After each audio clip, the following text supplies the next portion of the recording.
where the snake served as Saito's recruiter, and the kitsune doubled as both spy master and head of the personal guard overseeing his forces, the Oni stood as his general. Like the rest of the Yotei Six, he found a form of rebirth in accepting the name, embracing the moniker of the Oni as both his burden and new identity. When you first step into his domain across the Ishikari Plain, it feels familiar. Here you aren't facing the firearm-wielding soldiers of Saito's better-equipped divisions along Oshima coast, nor the scattered outlaws that roam the grasslands, or even the hidden shinobi haunting Teshio Ridge. The Oni Raiders are something else entirely. They blend the honor and structure of the old samurai ways with the raw, unrestrained brutality that once defined warfare on mainland Japan before the Battle of Nagashino. What I absolutely love about the Oni's backstory is that I always believed the scar he bears across his face was the ultimate personal humiliation he could ever endure.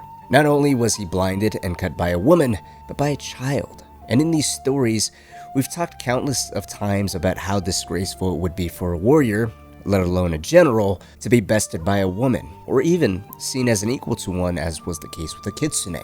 But for a great general to be marked by a child, that kind of shame is unthinkable. No man of his rank would ever let that truth get out. And it never did. The Oni never showed his face again after the night Atsu branded him. His silence on the matter only made his men talk more though. Whispers turned into stories that a blacksmith's daughter had sliced him from eye to mouth, leaving him drooling whenever he tried to eat or drink. But that painted him as a monster to make sense of the mask and the horrors he and his raiders were inflicting across Ishikari Plain. But even those stories fell short of the real reason, because the Oni's disgrace didn't actually start with Atsu, and went back much further. Like many of the Yotei Six, his greatest defeat came long before he even landed here in Ezo, at the Battle of Nagashino. That was where the man who would become the Oni lost more than just a fight. He lost everything. His name, his faith in the old ways, and whatever honor he ever earned for himself along the way.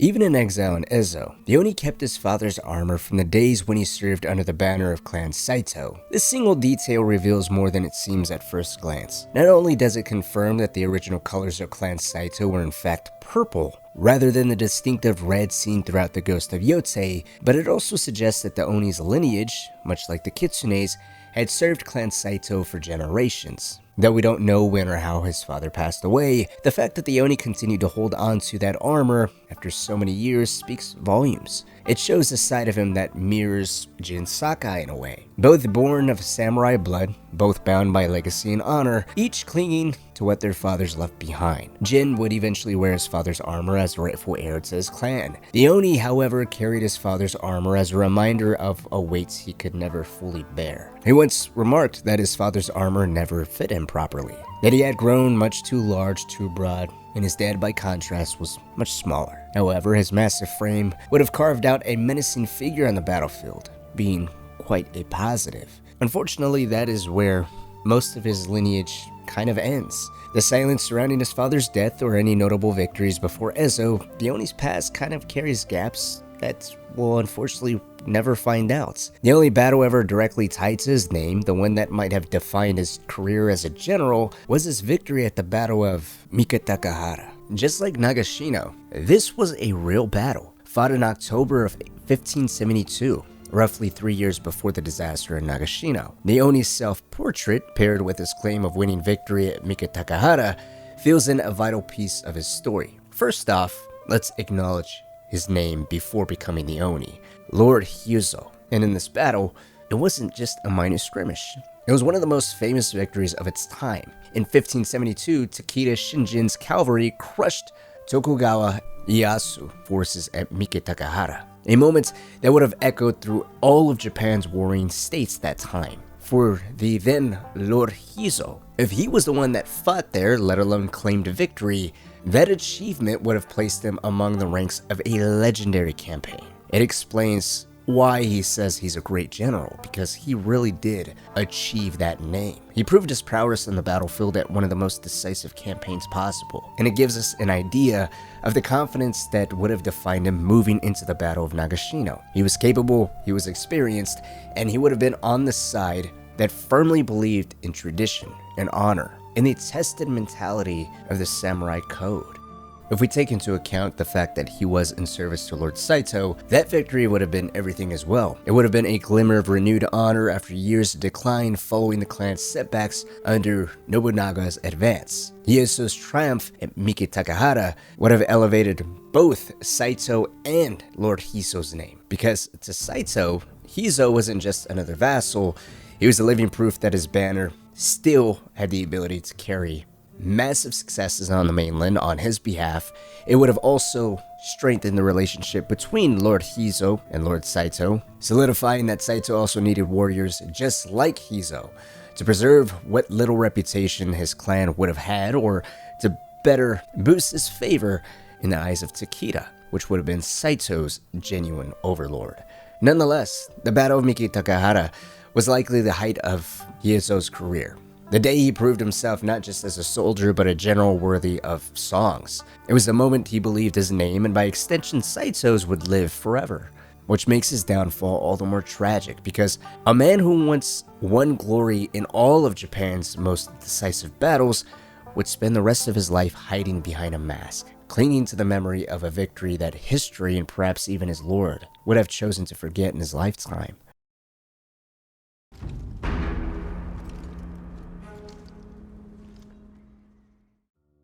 Where the Kitsune lost her entire family, most of her beloved shinobi, and Saito lost his clan along with his most trusted generals, cut down by the thunder of firearms while still clinging to the old code of honorable combat, Lord Hyozo's ruin came in both body and in spirit. During the Battle of Nagashino, he too was among Saito's great generals struck down by gunfire, but his wound was much worse than any others. He wasn't shot by a rival lord or a famed warrior. He was in fact shot by a peasant, then crushed beneath his own horse, left helpless and bleeding. That was the day his honor died. For a samurai of Hyozo's standing, being brought down by the lowest class of society was a disgrace beyond comprehension. Only being bested by a woman could have rivaled it. So when Atsu later scarred him across the face, that act didn't create his shame, it would have revived it. It was insult layered atop a wound that had never fully healed. And from that point on, the humiliation that began at Nagashino would continue to define his presence on even the island of Ezo. Just as the battle turned proud lords into fugitives, Lord Hyozo's name and title would cease to matter. The victors in Nagashino became the new power of Japan, and men like Saito and Hyozo were cast out, exiles, relics of a dead age.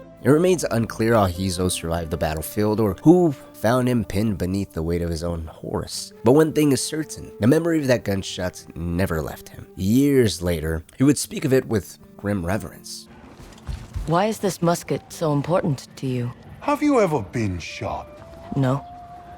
But I've watched it happen to someone else. The pain stays with you, long after the bullet leaves your body. Like fire. It scars your very soul. And let's not forget the musket that shot him was tracked down, taken from the peasant who fired it, or perhaps from his corpse. This is yet another aspect where the details are a little murky. Regardless, that musket was kept as a personal relic. It became his favorite musket, not as a weapon of pride, but as a reminder. To him, it marked the death of Lord Hyozo and the birth of the Oni. This is precisely why the Oni carries such conflicted emotions throughout the Ghost of Yotei. He surrounds himself with the symbols of who he once was, the victories he claimed, the ideals he once believed in, while also being haunted by what those symbols now represent.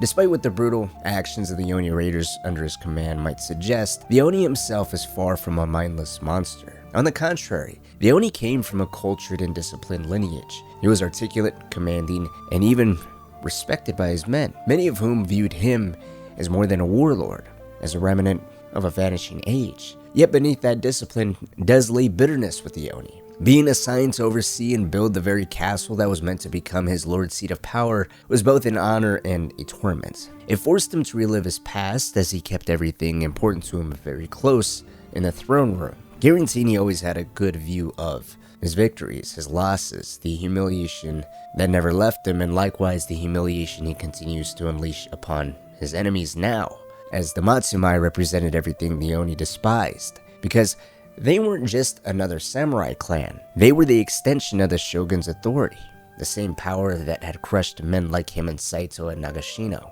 To face them was to face the living embodiment of his failure. So when his men boast to the Matsumai samurai that their lord is a true master of the Ishikari Plains, they speak not just from loyalty but from shared resentment of Clan Matsumai and the shogun. To them, the Oni was still a great general, still the man who should have been leading charges, not overseeing the construction of something that might be mighty one day. Each encounter with the Matsumai served as a painful reminder of who the victors were and what the world had taken from the Oni. He longed to die in the battlefield honorably, as a samurai should, but instead he was chained to duty. For all his fury, pride, and contradictions, the Oni never broke from the one truth that Saito was still and will always be his lord, and he would carry out his lord's will until the very end.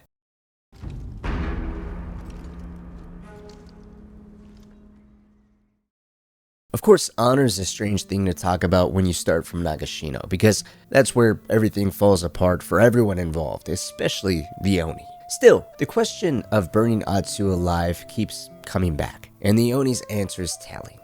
I was a hero on the mainland. You gutted my father.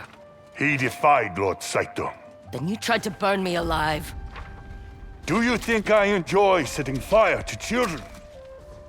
Does Atsu really think he enjoys setting fire to children? No. He could stomach gutting Master Kengo because Kengo's defection was more than just betrayal. To Saito, and hence to the closest people around him, it was a spark that lit the house on fire.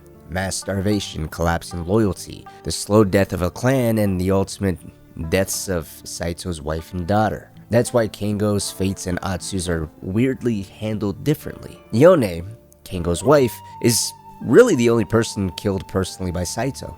Kengo and Atsu die under the Oni's hands while Jubei is shot by his sons. But it's these splits that go back to revealing something darker and practical in Saito's calculus. He trusted the Oni specifically to carry out the dirtiest work, to be the instrument of the necessary when his own hands could not be sullied.